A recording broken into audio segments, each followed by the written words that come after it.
Turkey today announced its biggest natural gas discovery, a 320 billion cubic metre field underneath the Black Sea. The country currently depends on imports for most of its energy needs. President Erdogan says this will now change. I really am delighted to bring this good news to you. Turkey has successfully found the largest gas field in the Black Sea. This is the biggest exploration and the biggest discovery in Turkey's history. Sinem Kusulu is in Istanbul. She says the government is hoping the find could be a much-required boost for the economy. The size of the gas reserve found by Turkey is, of course, very small compared to energy giant countries like China or United States or Russia. But will it be a remedy for the ailing Turkish economy? That's the question. And this is what the Turkish government is very positive about. Turkey is a net energy importer country. For instance, in 2019, Turkey imported 45 billion cubic meters of natural gas, and it costs around $15 billion for Turkey, and it constitutes at least half of Turkey's current account deficit.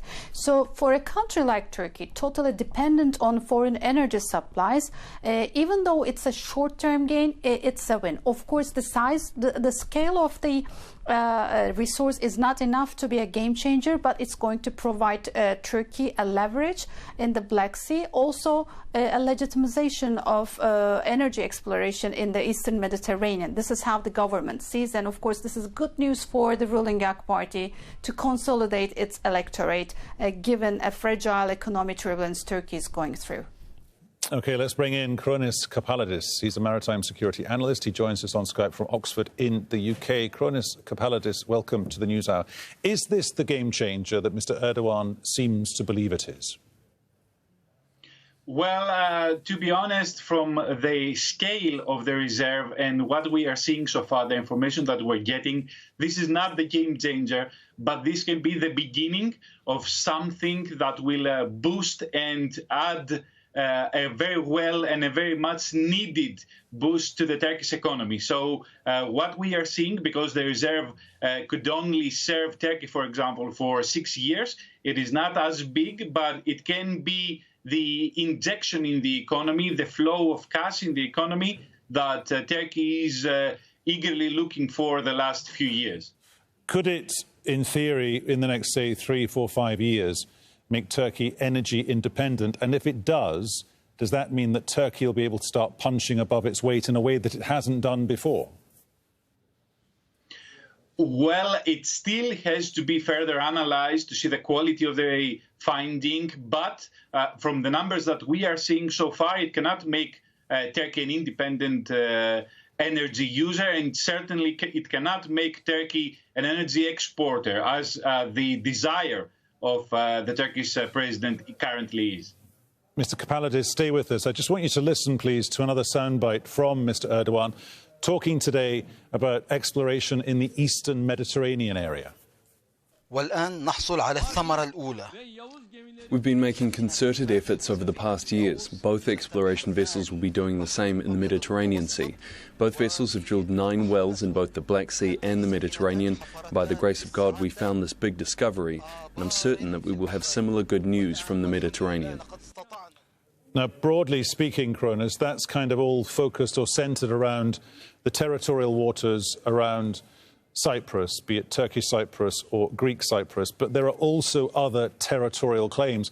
Is there a sense in which the Black Sea discovery is easier for Turkey because that's on its patch, whereas what's going on in the Eastern Med is a lot more problematic? Well, there's one big problem that distinguishes the two cases. In the Black Sea, the borders, the maritime boundaries and the economic exclusive zones have been set with all the countries in the region starting from 1977 up to 1997, so more than 30 years ago now. Everything is clear. Every country knows its jurisdiction. Whereas in the Eastern Mediterranean, currently we still have disputes regarding the maritime boundaries between the countries. And that is the most important element in this equation, because we have to consider that a lot of private oil companies will be coming into play in the exploration in the Black Sea, and similarly in any future identification of resources in this Mediterranean. These countries, these companies, do not want to be engaged into an area which has high tensions. They want to go there, they want to deploy their tools and do their job without having any issues. So it seems for now that this is a distinct scenario for the Eastern Mediterranean region. And when it comes to those claims and counterclaims, particularly in this Eastern Med area, what's your sense as to how far the different countries are prepared to push this if the ultimate reward is they get what's under the water? Well, it seems that Turkey has taken the next step and going beyond diplomatic discussions to projection of power, what is known also as gunboat diplomacy. It has deployed the Oruç race to do research in the area about 2 weeks ago. We are seeing that international organizations, regional organizations like the EU and regional and the countries in the region have condemned that activity. It has to be said that the best way to resolve the issue is for all the countries in the region to withdraw their military assets and sit down in the diplomatic table to discuss and come to agreement to further move forward and explore the region, which seems to be very rich from an energy perspective. OK, we have to leave it there. Kronis Kapalidis there in Oxford in the UK. Great to get your thoughts on